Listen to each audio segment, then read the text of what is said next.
MIS-ഉമായിട്ട് ബന്ധപ്പെട്ട കാര്യങ്ങളാണ് ഇപ്പോൾ ഈ വീഡിയോയ്ക്കകത്ത് നമുക്ക് പറയുന്നത്. നമുക്ക് MIS റിപ്പോർട്ടിനകത്ത് നമുക്ക് ഫസ്റ്റ് കാണുന്ന ഈ സെയിൽസ് മാർജിൻ റിപ്പോർട്ട് എന്ന് പറയുന്നതാണ് ബെഞ്ച് മാർക്ക് റിപ്പോർട്ട് എന്ന് പറയുന്നത്. അതായത് നമ്മുടെ ഒരു പർട്ടിക്കുലർ ഡേറ്റ് നമ്മൾ പർട്ടിക്കുലർ ഡേറ്റ് മുതൽ ഒരു പർട്ടിക്കുലർ ഡേറ്റ് വരെ നമുക്ക് കിട്ടിയ ടോട്ടൽ സെയിൽസ് എന്ന് പറഞ്ഞാൽ വിത്തൗട്ട് ടാക്സ്, അതാണ് നമ്മുടെ ബെനിഫിറ്റ് എന്ന് പറയുന്നത്. വിത്തൗട്ട് ടാക്സ് നമുക്ക് എത്ര ടോട്ടൽ സെയിൽ നടന്നു, അതിൽ എത്ര നമുക്ക് കോസ്റ്റ് ആയിട്ടുണ്ട്, അതിൻ്റെ പ്രോഫിറ്റ് എത്രയുണ്ട്, അതുപോലെ അതിൻ്റെ പ്രോഫിറ്റ് മാർജിൻ, ഇത്രയാണ് നമ്മൾ ഈ ബെഞ്ച് മാർക്ക് റിപ്പോർട്ടിനകത്ത് നമ്മൾ പറയുന്നത്. അപ്പോൾ നമുക്ക് ഇതിനകത്ത് ഡേറ്റ് നമുക്ക് ഇവിടുന്ന് ചൂസ് ചെയ്യാൻ പറ്റും. ഏത് ഡേറ്റ് മുതൽ ഏത് ഡേറ്റ് വരെ കാണണമെന്ന് വെച്ച് കഴിഞ്ഞാൽ അതങ്ങനെ നമ്മൾ ക്ലിക്ക് ചെയ്ത് കഴിഞ്ഞാൽ റൈറ്റിലേക്ക് ഇതൊരു ഒരു ഒരു ഒരു ഡേറ്റാണ്, ഒരു ഡേറ്റിലുള്ള കാര്യങ്ങളാണ് ഇതിനകത്ത് ഈ ഒരു സെക്ഷനിൽ വന്നിരിക്കുന്നത്. അതായത് total sales, total cost, total profit എന്ന് പറയുന്നതാണ് മാർജിൻ, അതിൻ്റെ പ്രോഫിറ്റ് പെർസെൻറ്റേജ്. ഇത് നമുക്ക് രണ്ട് രീതിയിലുണ്ട്. ഒന്ന് നമ്മുടെ മാസ്റ്റർ കാറ്റഗറീനെ ബേസ് ചെയ്തിട്ട് ഫസ്റ്റിലും ഉണ്ടാവും, പിന്നെ നമ്മുടെ കാറ്റഗറീനെ ബേസ് ചെയ്തിട്ടുണ്ടാവും. അപ്പോൾ നമ്മളിപ്പോൾ ഫുഡ് മാത്രം നമ്മളിങ്ങനെ ചെയ്യുകയാണെന്നുണ്ടെങ്കിൽ ഇതിങ്ങനെ പ്ലസ് ചെയ്ത് കഴിഞ്ഞാൽ ഇതിപ്പോൾ ഫ്രഷ് എന്ന് പറയുന്നത് മാസ്റ്റർ കാറ്റഗറിയാണ്, അതിൻ്റെ ടോട്ടലാണ് ഈ കാണുന്നത്. ഓക്കെ, ഇനി നമ്മളതിൽ ഫ്രഷിൽ നമ്മൾ പ്ലസ് ചെയ്ത് കഴിഞ്ഞാൽ ആ ഫ്രഷിൽ വന്നേക്കുന്ന കാറ്റഗറീസ് നമുക്കിവിടെ ഓരോന്ന് ഇൻഡിവിജ്വലായിട്ട് കാണാൻ പറ്റും. അപ്പം ബേക്കറിയുടെ ടോട്ടലാണിത്, butchery total, chilled and dairy products, ഇതിൻ്റെ എല്ലാത്തിൻ്റെയും കൂടെ ഈ സബ് കാറ്റഗറിയുടെ ടോട്ടലാണ് ഈ കാണിക്കുന്നത്. ഫ്രഷിൻ്റെ ടോട്ടൽ കാണുന്ന ഫ്രഷ് ടോട്ടൽ. അതുപോലെ തന്നെ ഓരോ മെയിൻ കാറ്റഗറിയുടെയും അണ്ടറിൽ സബ് കാറ്റഗറിയുടെ ഡീറ്റെയിൽസ് ഇവിടെ ഉണ്ടാവും. ഇതിപ്പോൾ നമ്മൾ റൈറ്റിലേക്ക് പോയി കഴിഞ്ഞാൽ ഇതിപ്പം ഇതിൻ്റെ ടോട്ടലാണ്, ഈ ഫ്രഷിൻ്റെ ടോട്ടലാണിത്. ഏറ്റവും താഴത്തേക്ക് പോയി കഴിഞ്ഞാൽ മൊത്തത്തിലുള്ള ഗ്രാൻഡ് ടോട്ടൽ നമുക്കിവിടെ കിട്ടും. ഓക്കെ, ഇനി നമ്മൾ റൈറ്റിലേക്ക് പോയി കഴിഞ്ഞാൽ ഏറ്റവും അവസാനം നമുക്ക് ഇതിൻ്റെ ടോട്ടൽ കിട്ടും. അതായത് നമുക്ക് ഈ ഡേറ്റ് മുതൽ ഈ ഡേറ്റ് വരെയുള്ള ഈ ഹൊറിസോണ്ടലായിട്ടുള്ള ഇതിൻ്റെ റേറ്റ് നമുക്കിവിടെ കിട്ടും. ഓരോ കാറ്റഗറിയുടെയും ഓരോ മെയിൻ കാറ്റഗറിയുടെയും ടോട്ടൽ റൈറ്റിലേക്ക് കിട്ടും. മറ്റത് നമ്മൾ കണ്ടത് ഗ്രാൻഡ് ടോട്ടൽ കണ്ടത് മുകളിൽ നിന്ന് താഴത്തേക്കുള്ളതിൻ്റെ ടോട്ടൽ, ഇങ്ങോട്ട് റൈറ്റിലേക്കുള്ളതിൻ്റെ ടോട്ടലാണ് ഈ കാണിക്കുന്ന ഗ്രാൻഡ് ടോട്ടൽ. ഇനി ഇതിനകത്ത് നമുക്ക് എല്ലാ കാറ്റഗറിയും വരും. ഇപ്പം നമുക്കൊരു പർട്ടിക്കുലർ കാറ്റഗറി മാത്രം വേണ്ടാന്നുണ്ടെങ്കിൽ നമുക്കിവിടെ ഇങ്ങനെ സെലക്ട് ഓൾ കൊടുക്കുക. എന്നിട്ട് നമുക്ക് ചില കാറ്റഗറീസ് ഒഴിവാക്കാം. ഇപ്പം നമ്മളിപ്പം ഈ CMൻ്റെ കേസിലൊക്കെ ആണെങ്കിൽ നമുക്ക് വെജിറ്റബിൾസ് പിന്നെ ഫിഷ് ഇതൊന്നും ഇവരുടെ ഇവരുടെ സെയിലിൽ പെടുന്നതല്ല. അപ്പോൾ അത് വേണമെങ്കിൽ നമുക്ക് ഇതിനകത്ത് നിന്ന് ഒഴിവാക്കാം. അപ്പോൾ അത് ഒഴിവാക്കിയിട്ട് നമുക്ക് വേണമെങ്കിൽ അതിൻ്റെ ടോട്ടൽ റിപ്പോർട്ട് നമുക്ക് എടുക്കാം. Fish, fruits and veg, okay അടിക്കുക, ചെയ്യുക. അപ്പോൾ ഫ്രൂട്ട്സും ഫിഷും ഒക്കെ ഒഴിവാക്കിയിട്ടുള്ളതിൻ്റെ ടോട്ടലാണ് കാണിക്കുന്നത്. ഓക്കെ, അതുപോലെ തന്നെ മാസ്റ്റർ കാറ്റഗറി റിപ്പോർട്ട് എന്ന് പറഞ്ഞു കഴിഞ്ഞാൽ ഇതേപോലെ തന്നെ കാറ്റഗറൈസ് ചെയ്ത് ബെഞ്ച് മാർക്ക് റിപ്പോർട്ടിൻ്റെ തന്നെ വേറൊരു വകഭേദമാണേ ഉള്ളൂ. അതിനകത്ത് പക്ഷേ ക്വാണ്ടിറ്റി വൈസ് കാണിക്കും, കോസ്റ്റ് ടോട്ടൽ കാണിക്കും, ടോട്ടൽ സെയിൽസ് കാണിക്കും, ടോട്ടൽ വാറ്റ് കാണിക്കും, ഗ്രാൻഡ് ടോട്ടൽ കാണിക്കും, total profit percentage, sales share. അതായത് ഈ ടോട്ടൽ ഈ ദിവസം മുതൽ ഈ ദിവസം വരെയുള്ള സെയിൽ നടന്നതിൽ ഓരോ കാറ്റഗറിയും എത്ര പെർസെൻറ്റേജ് സെയിൽസിലേക്ക് ഷെയർ ചെയ്തെന്നുള്ളതാണ്. നമുക്ക് 100% സെയിൽസ് ഷെയറിനകത്ത് നമുക്ക് സിഗരറ്റ് 1.93% ഉണ്ട്, ഫുഡ് 29.47% ഉണ്ട്. അങ്ങനെ ഓരോ കാറ്റഗറി, അതായത് ടോട്ടൽ നമുക്ക് നടന്ന സെയിലിൻ്റെ എത്ര പെർസെൻറ്റേജാണ് ഈ ഓരോ കാറ്റഗറി എന്നുള്ളതാണ് ഇതിനകത്ത് കാണിക്കുന്നത്. ഓക്കെ, ഇനി ഇതിൽ നമ്മൾ പ്ലസ് ചെയ്ത് കഴിഞ്ഞാൽ ഈ ഫുഡിൻ്റെ അണ്ടറിൽ എന്തെല്ലാം കാറ്റഗറീസ് ഉണ്ടായിരുന്നോ അതെല്ലാം നമുക്ക് ഇൻഡിവിജ്വലായിട്ട് കാണാൻ പറ്റും. ഓക്കെ, അതിൻ്റെ സെയിൽസ് ഷെയർ ഇവിടെ കാണിക്കും. ഓക്കെ, അതായത് ഫുഡ് എന്ന് പറയുന്നത് 29.47% ആണ് ടോട്ടൽ സെയിൽസിൻ്റെ. അതിനകത്ത് തന്നെ ഓരോ സബ് കാറ്റഗറി ഉണ്ടല്ലോ, അപ്പോൾ ആ ഓരോ സബ് കാറ്റഗറിയുടെയും പെർസെൻറ്റേജാണ് ഈ കാണിക്കുന്നത്. ഓക്കെ, 29.49. ഓക്കെ, അതെങ്ങനെയാണ് കിട്ടിയെന്നുള്ളതാണ് നമുക്കിവിടെ കാണിക്കുന്നത്. ഓരോ പർട്ടിക്കുലർ കാറ്റഗറിയും എത്ര പെർസെൻറ്റ് വെച്ച് ഈ 29.47-നകത്ത് എത്ര പെർസെൻറ്റേജാണ് ബിവറേജസ്, ബിസ്ക്കറ്റ്, അങ്ങനെയുള്ള കാര്യങ്ങൾ. അതായത് ഇതിൻ്റെ ഒരു ഡീറ്റെയിൽഡ് ഫോമാണ് ഈ പ്ലസ് ചെയ്യുമ്പോൾ കിട്ടുന്നത്. ഇനി ഈ ഒരു സെക്ഷൻ തന്നെയാണ് നമുക്ക് കാറ്റഗറി സമ്മറി പോയി കഴിഞ്ഞാൽ കിട്ടുന്നത്. ഓക്കെ,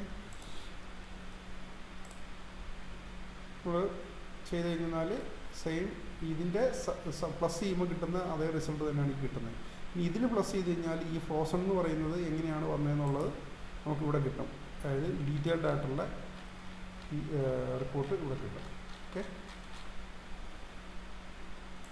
ഇനി നമ്മൾ കാറ്റഗറി ഡീറ്റെയിൽസിലേക്ക് പോയി കഴിഞ്ഞാൽ ഇൻഡിവിജ്വലായിട്ട് ഓരോ കാറ്റഗറിയിലും നടന്ന സെയിൽസിൻ്റെ കംപ്ലീറ്റ് കാര്യങ്ങൾ നമുക്ക് ഇവിടെ കാണാൻ പറ്റും. ഓക്കെ,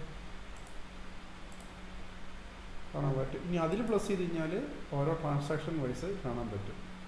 ഓക്കെ, ഇത് മാസ്റ്ററിൻ്റെ അതിൽ പ്ലസ് ചെയ്ത് കഴിഞ്ഞാൽ കാറ്റഗറിയുടെ ഇതിൽ റിപ്പോർട്ട് കിട്ടും. അതായത് പ്ലസ് ചെയ്ത് കഴിഞ്ഞാൽ കിട്ടുന്ന ഈ റിപ്പോർട്ട് എന്ന് പറയുന്നതാണ് ഈ റിപ്പോർട്ട്. ഓക്കെ, കാറ്റഗറി എടുത്തു കഴിഞ്ഞാൽ കാറ്റഗറിക്കകത്ത് വരുന്ന പ്ലസ്സിൽ കിട്ടുന്നതാണ് നമുക്ക് ഈ കാറ്റഗറി ഡീറ്റെയിൽസ് എന്ന് പറയുന്നത്. കാറ്റഗറി സമ്മറിക്കകത്ത് കിട്ടുന്നതാണ് കാറ്റഗറി ഡീറ്റെയിൽസ്. പിന്നെ ഉള്ളത് പീരിയോഡിക്കൽ നെഗറ്റീവ് മാർജിൻ റിപ്പോർട്ട് എന്ന് പറയുന്നത്, നമുക്ക് സ്റ്റോക്ക് നമ്മൾ ഇല്ലാതെ സെയിൽ ചെയ്ത സാധനം, അല്ലെങ്കിൽ ചിലപ്പം നമ്മൾ സ്റ്റോക്ക് കയറ്റിയിട്ടുണ്ടാവില്ല, പക്ഷേ നമ്മൾ സെയിൽ നടത്തി. അപ്പോൾ അങ്ങനെയുള്ള പ്രൊഡക്റ്റിൻ്റെ റിപ്പോർട്ടാണിത്. നമ്മുടെ ഇൻവെൻട്രിയിൽ സ്റ്റോക്കില്ലാതെ സെയിൽ ചെയ്ത സാധനത്തിൻ്റെ മൊത്തത്തിലുള്ള റിപ്പോർട്ടാണിത്. ഓക്കെ, അതെത്ര ക്വാണ്ടിറ്റി സെയിൽ ചെയ്തെന്നുള്ളതാണ് കാണിക്കുന്നത്. ഓക്കെ, ഇത്ര ക്വാണ്ടിറ്റി നമ്മൾ സെയിൽ ചെയ്തിട്ടുണ്ട്, 16 ക്വാണ്ടിറ്റി. ശരിക്കും ഈ 16 ക്വാണ്ടിറ്റി നമ്മുടെ കയ്യിലില്ലായിരുന്നു. അതാണ് പീരിയോഡിക് നെഗറ്റീവ് മാർജിൻ റിപ്പോർട്ട് എന്ന് പറയുന്നത്. പിന്നെ ഇത് നമുക്ക് ടെർമിനൽ വൈസ് സെയിൽസ്, ഓരോ ടെർമിനലിലും ഓരോ ദിവസവും എത്ര സെയിൽ നടന്നു എന്നുള്ളത്. 1002 ഇത്ര, 1003 ഇത്ര, അതിൻ്റെ ടോട്ടൽ ഇതാ. പിന്നെ നമുക്ക് ഹവർലി സെയിൽസ്, അതായത് നമ്മളൊരു ഡേറ്റ് സെലക്ട് ചെയ്ത് കഴിഞ്ഞാൽ ആ ഡേറ്റിനകത്ത് രാത്രി 12 മണി മുതൽ പിറ്റേ ദിവസം 12 മണി വരെ എത്ര സെയിൽ നടന്നു എന്നുള്ളത്, ഓരോ മണിക്കൂറിലും നടന്ന സെയിൽ. ഓക്കെ, 0-ൽ വെളുപ്പിനെ 1 മണിക്ക്, 2 മണിക്ക്, അതിങ്ങനെ. ഓക്കെ, ഓരോ ഡേറ്റിലും അതിൻ്റെ ടോട്ടൽ താഴെ കാണിക്കും. ഇനി ഇത് ക്യാഷ് വൈസ് സെയിൽസ്. ഓക്കെ, ഒരു പർട്ടിക്കുലർ ഡേറ്റിൽ ഓരോ ക്യാഷിയേഴ്സിൻ്റെ ടോട്ടൽ സെയിൽ എത്രയാണെന്നുള്ളത്. ഇനി bill count and sales total, അതായത് ഓരോ ഡേറ്റിലും ടോട്ടൽ എത്ര ബില്ല് ജനറേറ്റ് ആയെന്നുള്ളത്, അതിൻ്റെ എമൗണ്ട്, അതിന് ഏറ്റവും ഹയസ്റ്റ് ബില്ല് ഏതായിരുന്നു, അതിൻ്റെ ഏറ്റവും ലോവസ്റ്റ് ബില്ല് ഏതാണെന്നുള്ളതാണ് ഇത്. ഇനി നമുക്ക് പ്രൊമോ ഓഫർ സെയിൽസ് എന്ന് പറഞ്ഞു കഴിഞ്ഞാൽ നമുക്ക് പ്രൊമോഷനിൽ സെയിൽ നടത്തിയ സാധനങ്ങളുടെ റിപ്പോർട്ടാണിത്. അത് നമുക്ക് ഈ പറഞ്ഞ കാറ്റഗറി വൈസ് റിപ്പോർട്ട് നമുക്കിവിടെ കിട്ടും. അപ്പോൾ ആ കാറ്റഗറിയിൽ നമ്മൾ പ്രൊമോഷനിൽ സെയിൽ ചെയ്തിട്ടുണ്ടെങ്കിൽ അതിൻ്റെ ഡീറ്റെയിൽസ് നമുക്ക് കംപ്ലീറ്റ് ഇവിടെ കിട്ടും. ഓക്കെ, ഇനി ഇവിടെ ഉള്ളത് പ്രൊഡക്റ്റ് വൈസ് സെയിൽസ്, അതായത് ഓരോ ഇൻഡിവിജ്വൽ പ്രൊഡക്റ്റായിട്ട് ഓഫറിൽ പോയ സാധനങ്ങളുടെ ഡീറ്റെയിൽസ് ഇവിടെ കിട്ടും. ഇനി ഇവിടെ നമുക്ക് ഡേറ്റ് വൈസ് ആയിട്ട് ഓരോ ഡേറ്റിലും നമ്മൾ പ്രൊമോഷനിൽ കൊടുത്ത സാധനത്തിൻ്റെ റിപ്പോർട്ട് നമുക്കിവിടെ കിട്ടും. ഓക്കെ, ഇവിടെയെല്ലാം നമുക്ക് കാറ്റഗറി വൈസ് എടുക്കാൻ പറ്റും. അതുപോലെ ഇവിടെയെല്ലാം നമുക്ക് കാറ്റഗറി നമുക്ക് സെലക്ട് ചെയ്യാൻ പറ്റും. ഇവിടെയൊക്കെ നമുക്ക് ഏത് കാറ്റഗറിയാണോ വേണ്ടത് അത് മാത്രമാക്കി വേണമെങ്കിൽ അങ്ങനെ എടുക്കാം. അതല്ലെന്നുണ്ടെങ്കിൽ ഏതെങ്കിലും ഒഴിവാക്കിയിട്ട് എടുക്കണമെങ്കിൽ അങ്ങനെ എടുക്കാം. ഏതെല്ലാം ഇവിടെ നമ്മൾ എങ്ങനെയാണ് സെലക്ട് ചെയ്യുന്നത് അതുപോലെ ഇരിക്കും. ഓക്കെ, പിന്നെ ഉള്ളത് ഇൻവെൻട്രി റിപ്പോർട്ട്സിനകത്ത് ഇതാണ് നമ്മുടെ സ്റ്റോക്ക് റിപ്പോർട്ട്. നമ്മുടെ ഈ ഇൻവെൻട്രി പോയിട്ട് കറണ്ട് സ്റ്റോക്ക് റിപ്പോർട്ട് എടുക്കുന്ന സെയിം സാധനം തന്നെ ഇവിടെ നമുക്ക് കിട്ടും. അത് നമുക്ക് മൊത്തത്തിൽ കിട്ടും, അതല്ലെന്നുണ്ടെങ്കിൽ ഓരോ കാറ്റഗറി വൈസ് കിട്ടും. ഇനി ഇവിടെ നമുക്ക് നെഗറ്റീവ് സ്റ്റോക്ക് റിപ്പോർട്ട്, അതായത് നമുക്ക് സ്റ്റോക്കിൽ നെഗറ്റീവിലുള്ളത് മാത്രം, മൈനസ് സ്റ്റോക്കിലുള്ളത് മാത്രം കാണിക്കുന്ന ഇതാണ് ഇവിടെ. നമ്മുടെ ഫിനാൻഷ്യൽ റിപ്പോർട്ട്സിനകത്ത് നമ്മുടെ എക്സ്പെൻസസ്, നമുക്ക് ഓരോ ഡേറ്റിൽ നടന്ന എക്സ്പെൻസസ് അത് പ്ലസ് ചെയ്ത് കഴിഞ്ഞാൽ അതിൻ്റെ സമ്മറി ഫോർ ഡീറ്റെയിൽഡ് ആയിട്ടുള്ള ഒരു ഓക്കെ, അതിൻ്റെ ഡീറ്റെയിൽഡ് വേർഷനാണ് ഈ കാണിക്കുന്നത് ഇതുള്ളത്. ഓക്കെ, പിന്നെ ഉള്ളത് നമുക്ക് ഇതിനകത്ത് രണ്ടിനകത്തുള്ള ഒരു പ്രിൻ്റർ ഫോർമാറ്റാണ്. അതായത് നമ്മൾ മാസ്റ്റർ കാറ്റഗറി ക്ലിക്ക് ചെയ്ത് കഴിഞ്ഞാൽ നമ്മുടെ പ്രിൻ്റ് കൊടുത്തു കഴിഞ്ഞാൽ നമുക്ക് ആ പർട്ടിക്കുലർ ഡേറ്റിൽ നടന്ന കംപ്ലീറ്റ് നമ്മുടെ സെയിൽസിൻ്റെ ഒരു സമ്മറിയാണിത്.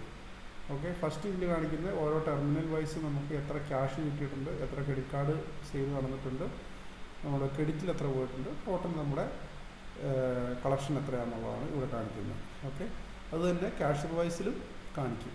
ഈ രണ്ട് സെക്ഷനും ഒരേ ഇത് തന്നെ, പക്ഷേ ഇതൊന്ന് കൗണ്ടർ വൈസും ഇത് ക്യാഷ് വൈസുമാണ്. ഈ കിട്ടിയ എമൗണ്ടിൻ്റെ ഡീറ്റെയിൽഡാണ് ഈ കാണിക്കുന്നത്, അതായത് master category wise. Okay, cigarette, food, fresh, house hold, non food, other. Okay, ഈ ടോട്ടൽ സെയിൽസ്, അതായത് ഈ 130,784.67 ആയിരിക്കണം ഈ കാണിക്കുന്ന ഈ എമൗണ്ട്. അതായത് നമ്മുടെ ടോട്ടൽ ഈ ദിവസം നടന്ന സെയിൽസിൻ്റെ ഗ്രാൻഡ് ടോട്ടലാണിത്. ആ ഗ്രാൻഡ് ടോട്ടലായിരിക്കണം ഈ കാണിക്കുന്ന ഓരോ കാറ്റഗറി വൈസ് സെയിൽ ചെയ്യുമ്പോഴും കിട്ടുന്നത്. ഓക്കെ, ഇത് രണ്ടും ഈക്വലാണെന്നുണ്ടെങ്കിൽ നമ്മുടെ ഇത് കറക്റ്റാണെന്നുള്ളതാണ് എൻ്റെ അർത്ഥം. ഇതിനകത്ത് നമ്മുടെ ടോട്ടൽ സെയിൽസ്, പിന്നെ ടാക്സ്, പിന്നെ VAT ഇൻക്ലൂഡിങ് ടാക്സ്, പിന്നെ അതിൻ്റെ കോസ്റ്റ്, പിന്നെ അതിൻ്റെ പ്രോഫിറ്റ് എന്ന് പറഞ്ഞാൽ മാർജിൻ. ഓക്കെ, പിന്നെ മാർജിൻ പെർസെൻറ്റേജ്, GP എന്നും പറയും, ഗ്രോസ് പ്രോഫിറ്റ് എന്നും പറയും ഇതിന്. ഓക്കെ, പിന്നെ ഇത് സെയിൽസ് ഷെയർ. നമുക്ക് ഈ ടോട്ടൽ സെയിൽസിൽ ഓരോ കാറ്റഗറിയും എത്ര പെർസെൻറ്റേജ് സെയിൽസ് ഷെയർ ഉണ്ടെന്നുള്ളതാണിത്. ഓക്കെ, ഇതെല്ലാം കൂടെ കൂട്ടുന്നതാണ് നമ്മുടെ ടോട്ടൽ 100% സെയിൽസ് എന്ന് പറയുന്നത്. അതായത് ഈ 130,784.67 ടോട്ടൽ സെയിൽ കിട്ടാൻ വേണ്ടിയിട്ട് ഓരോ കാറ്റഗറിയും എത്ര കോൺട്രിബ്യൂട്ട് ചെയ്തു എന്നുള്ളതാണ് ഈ സെയിൽസ് ഷെയർ കൊണ്ട് ഉദ്ദേശിക്കുന്നത്. ഇനി അതിൻ്റെ ഡീറ്റെയിൽഡ് വേർഷനാണ് നമ്മൾ കാറ്റഗറി സമ്മറി പോയി കഴിഞ്ഞാൽ ഇവിടെ ക്ലിക്ക് ചെയ്യുമ്പോൾ കിട്ടുന്നത്. ഓക്കെ, ഇതിപ്പോൾ സെലക്ട് ഓൺ എടുത്തേക്കുന്നുണ്ട്.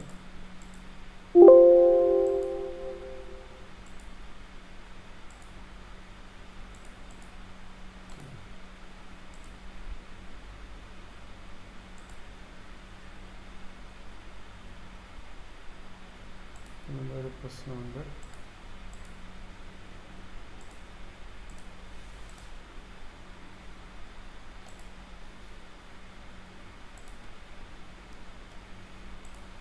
ഓക്കെ, അങ്ങനെ ക്ലിക്ക് ചെയ്താൽ ഇത് നമുക്ക് കുറച്ചുകൂടെ ഡീറ്റെയിൽഡായിട്ട്, അതായത് ഓരോ കാറ്റഗറി വൈസ് റിപ്പോർട്ടാണിത്.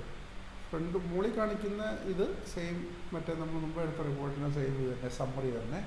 അതിൻ്റെ ഡീറ്റെയിൽഡ് ആയിട്ടുള്ള ഇത് കാറ്റഗറി വൈസ് ടോട്ടലിലൂടെ നമുക്കിവിടെ കാണിക്കാൻ പറ്റും. 130,784.67 അത് തന്നെയാണ് ടോട്ടലിലൂടെ കാണിക്കുന്നത്.